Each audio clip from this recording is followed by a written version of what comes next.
you're not really saving anything when it comes to low quality supplements. In fact, you're probably wasting your money, because you are not only are you buying a low quality supplement that's probably not going to work, but they have toxic ingredients as well that you want to stay away from. Oh, in a full year, and that lets you save. Who cares? Welcome to a brand new edition of Ageless Energy, where we talk about how to burn fat, increase energy, and balance hormones for women over 40. Over the past 20 years as a performance coach, I've worked with hundreds of women that have the exact same struggles you do. I hope to shine some light with this podcast on what can be the most challenging time of your life and let you know there is hope to find success with your health and what you're looking for. Please share and enjoy.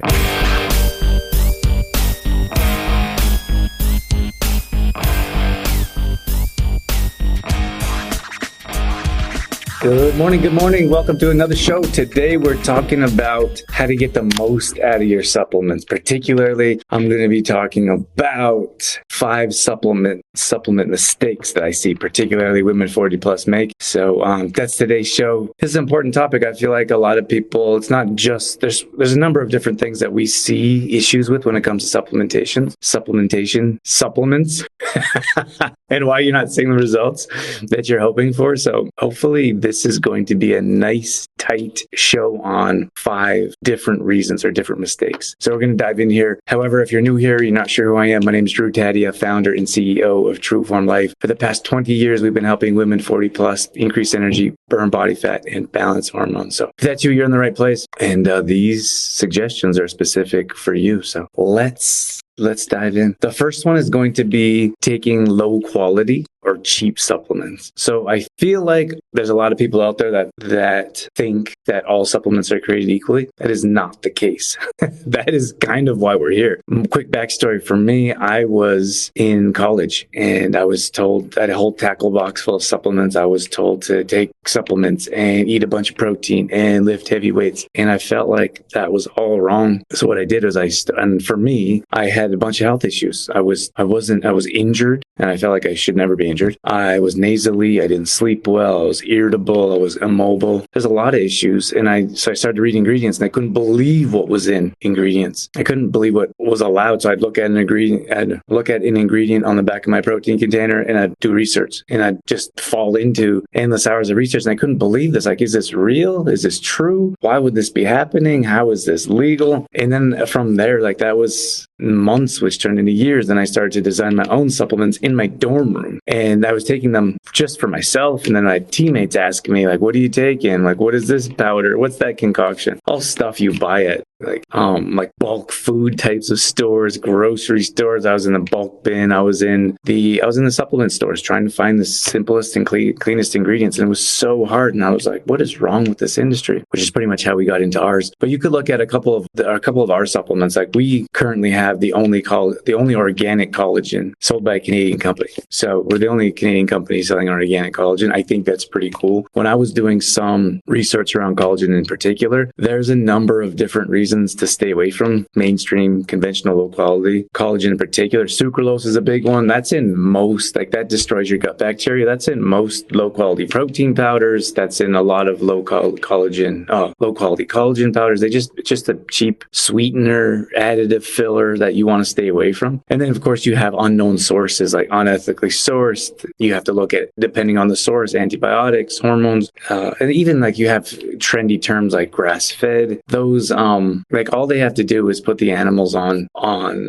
grass fed like one time. It's not like they're raised. It's not like it's all they eat to be labeled grass fed, right? Like the industry is very shady. And I feel like that's why we're here, is to introduce the best quality supplements around with information so you know how to use them, when, how, etc. Same thing, like you can look at, we have our liquid magnesium. It's a very popular product of ours. And if you go through the aisle and you look at other liquid magnesiums, they'll have propylene glycol in them. Most supplements have multidextrins in them, silicon dioxide. Like we have a whole list of toxic supplements supplement or toxic ingredients I suggest staying away from, you're welcome to. I'm happy to send that out. If you're interested, just comment below. But that's across the board when it comes to supplementation. So if you're going to the cheapest Popeyes, Supplement King, you're looking at the pharmacy, Costco, just to save a buck, you're not really saving anything when it comes to low quality supplements. In fact, you're probably wasting your money, because you are not only are you buying a low quality supplement that's probably not going to work, but they have toxic ingredients as well that you want to stay away from. So that's just a brief overview of mistake number one that I see. Someone will post a picture of their supplements in their cupboard, and it's just full of toxic stuff that we should be throwing in the garbage or certainly avoiding. Mistake number two is not pairing supplements with the right time, or having them at the right, or not pairing the right supplements together, or not having them at the right time of day. So I would suggest when it comes to pairing your supplements, for example, this is similar to, I could take another angle here when it comes to stacking habits, but when it comes to pairing supplements, like for example, this is a common one I hear all the time, is that you should be taking or people take a calcium with the magnesium.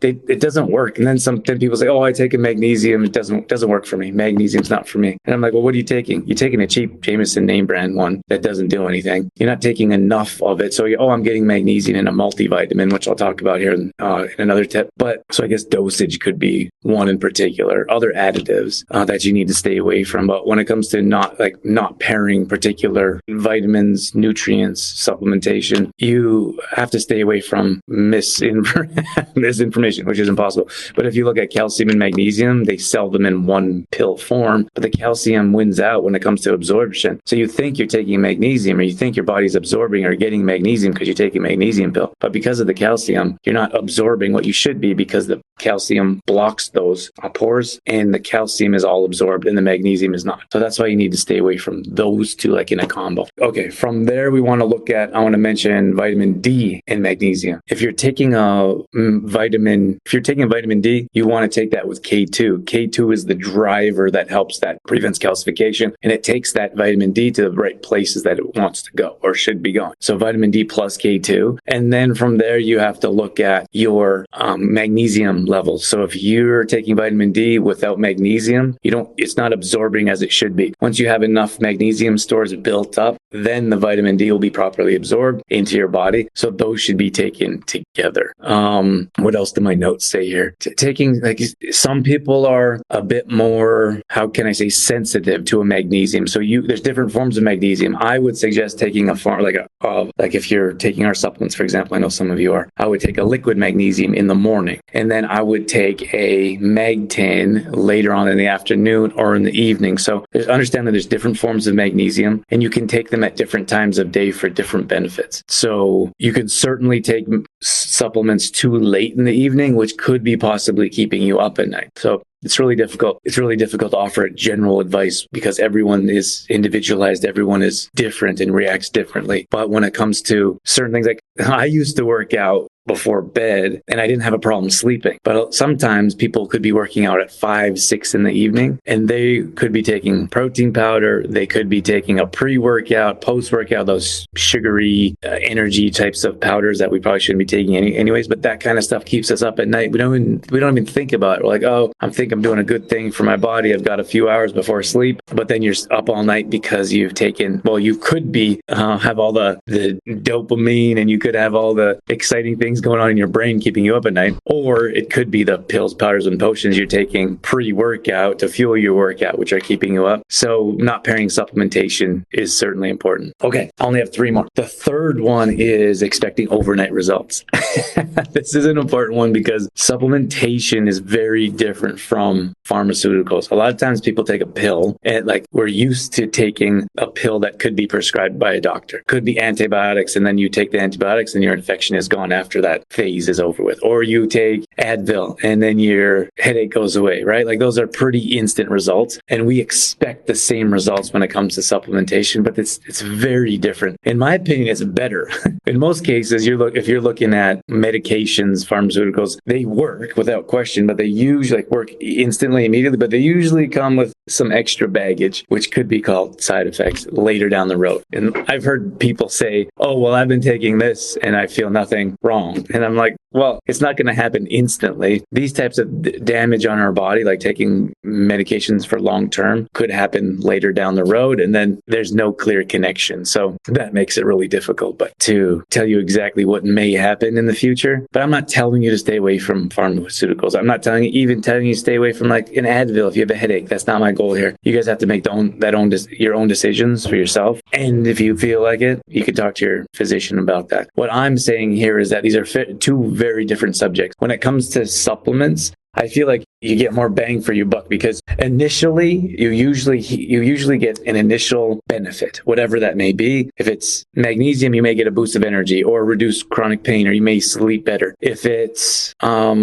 greens, that's a little bit more difficult, right? Because we're like if you're having chlorella, that's detoxing from your body. That's improving your immune system. So if it's spirulina, that usually gives you an initial boost of energy. So depending on the product, will offer initial short-term results, but then you get another benefit the longer you take it. So if you look at magnesium, for example, you get a boost of benefits early on. And then we see the longer that our customers take it, the more benefits that they find longer term. So you have two sides to natural supplements, but I often hear people that'll try something for a couple weeks, and usually it's inconsistent. Consistency should be on my tip here. It should be one of my tips of not have a mistake of not being consistent. But if you're taking something for a natural supplement for a couple weeks and you're like, don't notice anything, in most cases, you probably haven't given it a long enough time. That's the same thing with when it comes to fitness programs. If you're not sure who we are, we have a supplement company and we also have a coaching company. Our coaching side is called our Metabolism Accelerator program. And often we'll hear from ladies that have only joined programs for 21 days max. Usually it's 10 to 14 days, sometimes 21 days. Maybe someone has joined a 90-day program, which is very rare. So I would say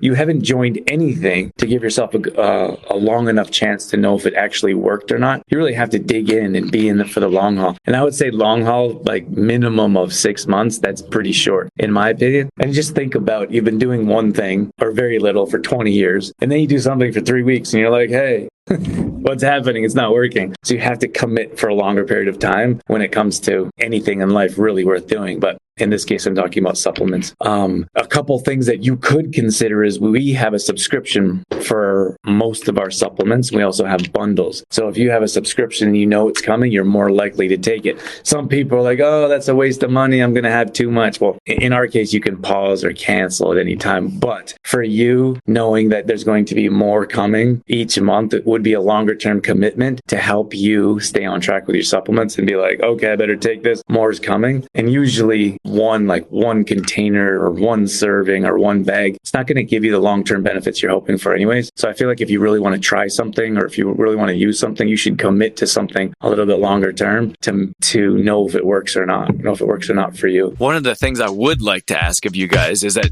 some of you know that I don't run ads on the show and don't plan on in the immediate future. So the only ask I have for you is that you help us spread the word so we can help more women burn body fat, increase energy, and balance their hormones. And the only way that we can do that is if you can rate and review this podcast. So the single thing that I could have you do or could ask of you is to leave a review. It'll take 5 minutes or one swipe of the thumb. It would mean the absolute world to me. And more importantly, you could change the world for someone else. As many of you know, there's plenty of women that struggle in this age group for balancing hormones, increasing energy, and burning body fat. So if you could help spread the word, that would make a big difference in our life and probably someone else's as well. Okay, we're cruising along here. Mistake number 4 is too many isolated pills without synergy. So let me tell you what I mean here. I really like the approach of a holistic approach because our body absorbs differently. Like if you look at magnesium, your body needs magnesium orally and it also needs magnesium topically because it absorbs at different levels. You could absorb in a different way through your skin than you would orally. You could absorb more orally through a liquid, certainly, than you would a pill. So the thing is, I see a lot of times people will have like a whole handful of pills and they're trying to take all these pills first thing in the morning, and then maybe they get an upset stomach, or they don't enjoy taking a dozen pills at a time. So that causes inconsistency, which means you're not going to see the results that you're hoping for.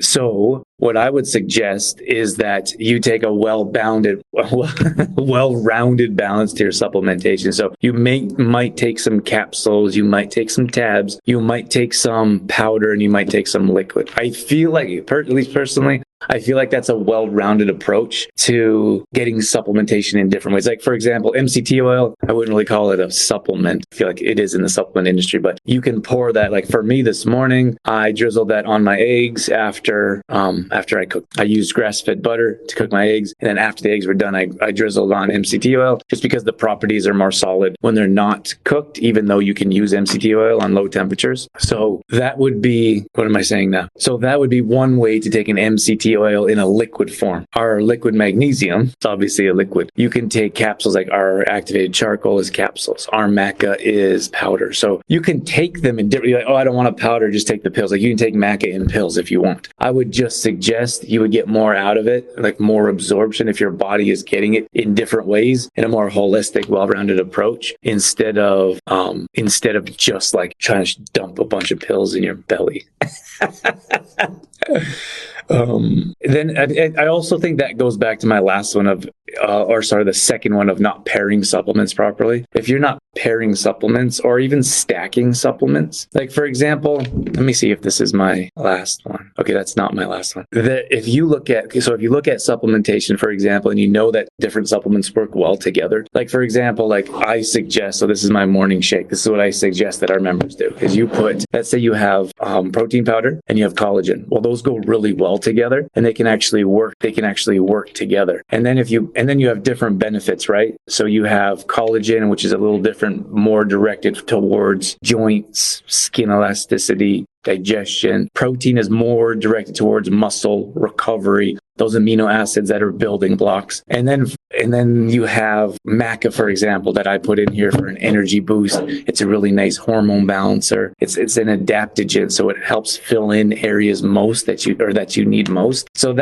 I would say that's a well-rounded energy boosting way to start your morning, to get 30 grams of protein and make sure you have all the nutrients you need, and then level up. If I didn't put the MCT oil on my eggs before my workout, I would have put it in here, which also helps with brain clarity and a boost of energy. So that's a really nice, well-rounded supplement stack that makes sense. If you're taking 25 pills in your hand and some of them work against each other, like you got calcium in there, some of them work well together, and you don't really know why you're taking all of them, you just heard that was a good idea, I wouldn't say that's the best avenue to go down when it comes to supplementation. So you might consider there's an actual science to supplements, when to take them, how to take them, certainly which ones to take, which would definitely benefit you when you're learning about supplements or taking supplements. Sharon says it didn't take 21 days to put on. You shouldn't expect it to come off in that short amount of time. All right. Kind of crazy to think about how many times people think. I used to be a personal trainer in a gym years ago, and I heard that all the time. People would come to me 2 weeks, even 6 weeks is super short. And they're like, how come I haven't lost 20 pounds? I'm like, well, how long did it take you to gain 20 pounds?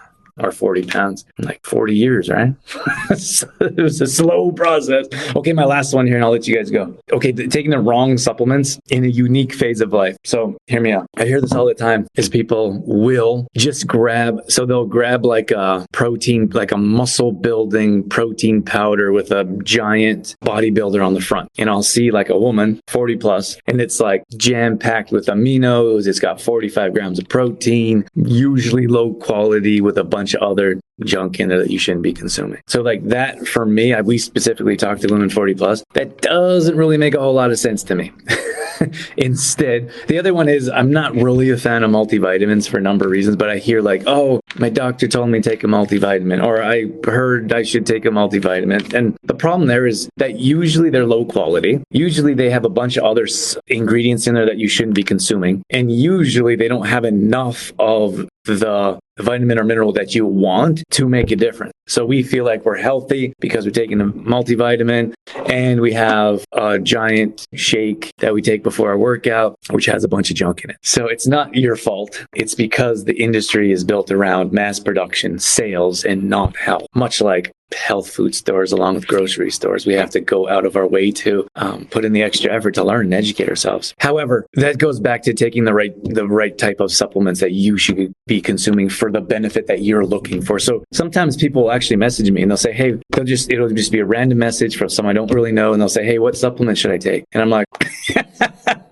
I guess if I was just a regular salesperson, I didn't care about anything, I'd say, buy this, this, and this. But it's pretty well, for lack of a better term, I don't like the word impossible, but there's no way to accurately offer advice if I don't know anything. So sometimes if I ask questions, people get like really offended and they don't want to answer questions. And then other times they're like, why are you asking me questions? Just tell me which one to buy. And I'm like, well, what are you, like, this is a question you guys should be asking yourself. What are you struggling with? Is it chronic pain? Is it joint issues? Is it energy, digestion? Those are usually a number of reasons why people come to us. But if you have different struggles or different challenges, then you take different supplements. You don't just take a multivitamin because you're told you're taking multivitamin, or you don't just grab the cheapest protein powder on the rack. Maybe your body doesn't absorb hemp protein very well. Or what's another popular one? The maybe, oh my gosh, we were looking at, so if you haven't noticed, we've expanded our supplement line, but we were looking at whey proteins. And my gosh, we tried a half a dozen different whey proteins and they were disgusting. They were so bad. And I forgot probably what a lot of people go through when they buy a tub of, they're not cheap, you buy a tub of protein, it tastes horrible, there's chalky aftertaste. It probably gives you either indigestion or constipation. Then you're like, all proteins are the same, I don't want to touch that. And I think we're here to tell you that proteins and supplements are very different and they can offer a much different avenue of success and results than conventional types of nonsense that we shouldn't be having. At any rate, if you need help with your supplement stack, comment below and let me know, or you can send me a direct message. All of our products are found at trueformlife.com/shop. But if you guys have any questions at all, we're always here for you. Happy to help offer more information and offer value to your life, hopefully. Thanks for those of you that jumped in live. Thanks for the comments. Any questions afterwards, let us know, and we'll get back to you as soon as possible. Have a great day, everyone, and see you soon. Bye.